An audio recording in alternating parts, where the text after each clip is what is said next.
Welcome to கெம்5. நான் உங்கள் சதீஷ்குமார். இந்த வீடியோவில் நம்ம எதை பற்றி பார்க்க போகிறோம் அப்படின்னா, கிளாஸ் 12ல் யூனிட் 7 கெமிக்கல் கைனெட்டிக்ஸ் அப்படின்ற சாப்டர்லேருந்து difference between rate of reaction and rate constant இதான் நம்ம பார்க்க வேண்டிய டாபிக்.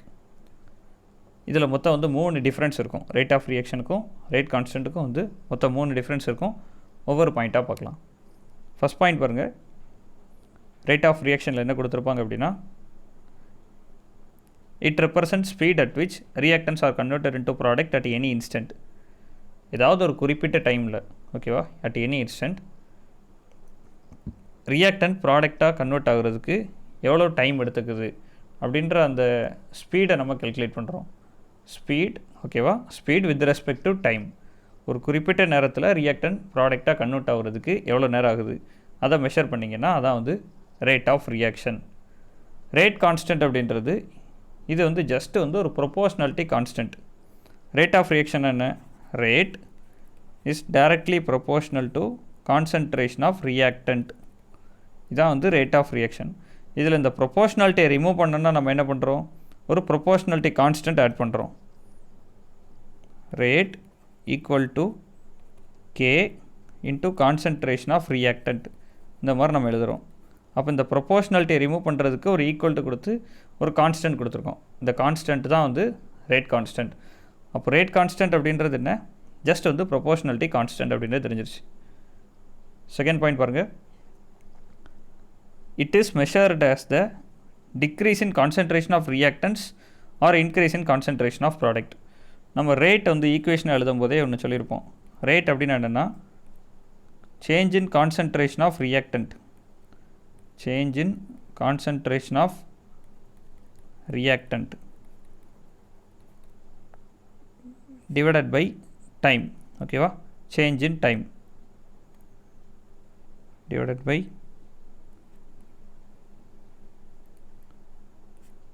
change in time. இதே ரியாக்டண்ட்டில் பார்த்தோம் அப்படின்னா நெகட்டிவ் அப்படின்ற சிம்பிள் கொடுத்துருப்போம். ஏன் அப்படின்னா ரியாக்டண்ட்டோட கான்சன்ட்ரேஷன் டைம் ஆக டிக்ரீஸ் ஆகிக்கிட்டே வரும் அப்படின்றது. இதே ப்ராடக்ட் அப்படின்னா சேஞ்ச் இன் கான்சன்ட்ரேஷன் ஆஃப் ப்ராடக்ட்னு கொடுத்து பாசிட்டிவில் கொடுத்துருக்கணும். Divided by change in time. அந்த சிம்பிள் மட்டும் தான் வெரி ஆகுது.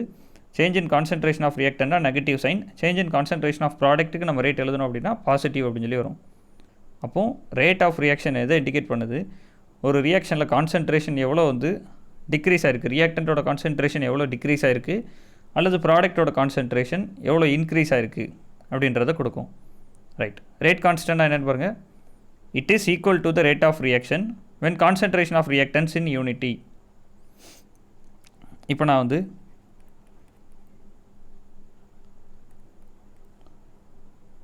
ஒரு experimentally determined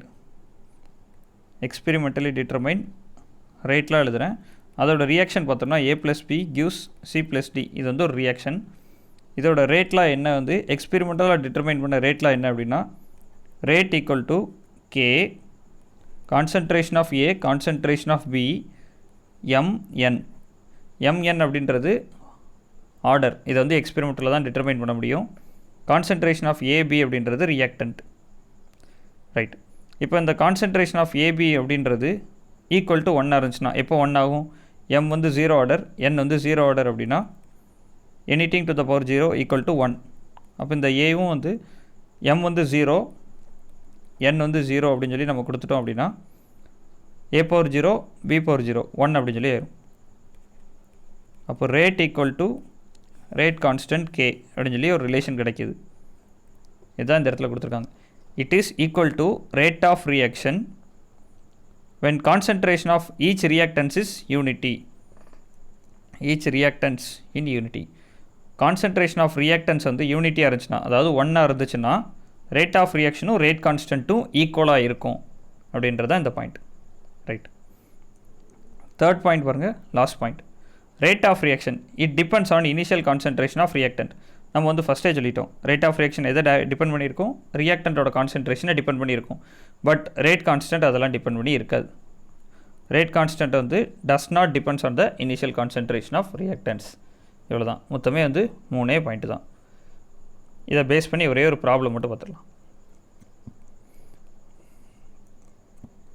Consider the reaction 2N2O5 gives 4NO2 plus O2. In the reaction, NO2 is being formed at the rate 0.0125 moles per liter per second. What is the rate of reaction at this time? Rate of the reaction என்ன அப்படின்னு சொல்லி கேட்டிருக்காங்க. Rate is equal to concentration of reactant எழுதலாம், concentration of product. With respect to N2O5 ரேட்டை கண்டுபிடிக்கலாம், with respect to NO2 rate என்னன்ற கண்டுபிடிக்கலாம். நமக்கு என்ன இன்புட் கொடுத்துருக்காங்கன்னு பாருங்கள். NO2 in reaction, NO2 is being formed at rate. NO2 இந்த இதில் வந்து ஃபார்ம் ஆகுது, இவ்வளோ ரேட்டில் வந்து ஃபார்ம் ஆகுதுன்றாங்க. இதை வச்சு ரியாக்ஷனோட ரேட் என்னன்னு கேட்குறாங்க. அப்போ NO2 தான் நமக்கு கொடுத்துருக்க இன்புட். அப்போ வந்து ப்ராடக்ட்டுக்கு ஏற்ற மாதிரி நம்ம வந்து எழுதணும். ரேட் அப்படின்னு சொல்லி போட்டு change in concentration of NO2 product with respect to time அப்படின்னு சொல்லி எழுதிடுறோம். Change in concentration of product with respect to time. Product அப்படின்றது பாசிட்டிவ் குவான்டிட்டியில் தான் இருக்கும், அதனால் பாசிட்டிவ் அப்படின்னு எழுதிடுறோம். தென் இங்கே என்ன கோஎஃபிஷியன்ட் இருக்கோ அதை கீழே வந்து டெசிமல்ஸ் கீழே வந்து ஃப்ராக்ஷனில் எழுதணும். 4ன்னு கொடுத்தா 1/4. இப்போ 3 அப்படின்னு கொடுத்துருந்தாங்கன்னா 1/3. ரைட். அப்போ 1/4 change in concentration of NO2 divided by dt. இந்த ரேட்டு தான் வந்து எவ்வளோ கொடுத்துருக்காங்க நீங்கள் சப்ஸ்டியூட் பண்ணிடுங்க. 0.0125 கொடுத்துருக்காங்களா, இதை அப்படியே சப்ஸ்டியூட் பண்ண வேண்டியதான். 1/4 into 0.0125 moles per litre per second. Right. அப்போ இது ரெண்டையும் டிவைட் பண்ணுங்கள். 4ஆல் டிவைட் பண்ணிட்டோம் அப்படின்னா என்ன ஆன்சர் வரும்? 0.0031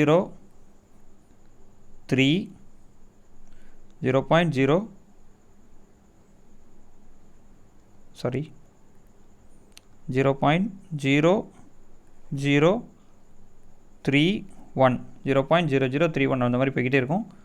moles per litre per second. பாயிண்ட்டுக்கு எடுத்து 4 டிஜிட்டோட ஸ்டாப் பண்ணியிருக்கேன்.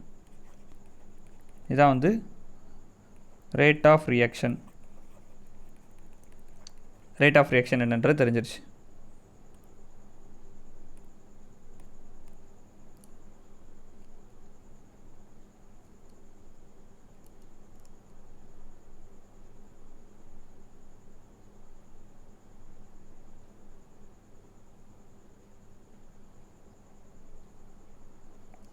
ரைட்.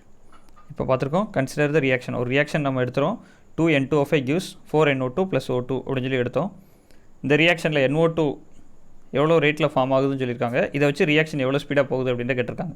ரேட் வேணும் அப்படின்னா change in concentration of NO2 with respect to time அப்படின்னு சொல்லி போட்டுட்டு அதுக்கு முன்னாடி என்ன ஸ்டாய்க்கியோமெட்ரிக் கோஎஃபிஷியன்ட் இருக்கோ அதை அப்படியே வந்து டிவைடில் போடுறோம். 1/4 அப்படின்னு சொல்லி போட்டுறோம். அவங்க கொடுத்துருக்க ரேட்டை வந்து சப்ஸ்டியூட் பண்ணியிருக்கோம். ரேட் ஆஃப் ரியாக்ஷன் எவ்வளோ அப்படின்றது தெரிஞ்சிருச்சு. ஒரு செகண்டுக்கு 0.0131 மோல்ஸ் பெர் லிட்டர் வந்து சேஞ்ச் ஆகும் அப்படின்றது கொடுத்துருக்காங்க. ரைட். அப்போ rate of reaction, rate constant, இதை பற்றின ஐடியாலாம் உங்களுக்கு வந்து கொஞ்சம் கிடச்சிருக்கும். ரேட் ஆஃப் ரியாக்ஷன்ஸ் வச்சு ஒரே ஒரு ப்ராப்ளம் மட்டும் பார்த்துருக்கோம். ரைட். எல்லா கான்செப்டையும் முடிச்சுட்டு ரேட் ஆஃப் ரியாக்ஷன்ஸோட MCQ, ரேட் கான்ஸ்டன்ட் MCQ இது எல்லாத்தையுமே வந்து தனித்தனியாக பார்ப்போம். அது அந்த லெசன் ஹோல் சாப்டரையும் முடிச்சுட்டு MCQஸ்க்குனே தனியாக நான் வீடியோஸ் போடுறேன். இந்த வீடியோ பிடிச்சிருந்துச்சு அப்படின்னா நம்ம சேனலுக்கு சப்ஸ்கிரைப் பண்ணுங்கள். இந்த வீடியோ ஃப்ரெண்ட்ஸ் அண்ட் ரிலேட்டிவ்ஸ்க்கு ஷேர் பண்ணுங்கள். தேங்க்யூ.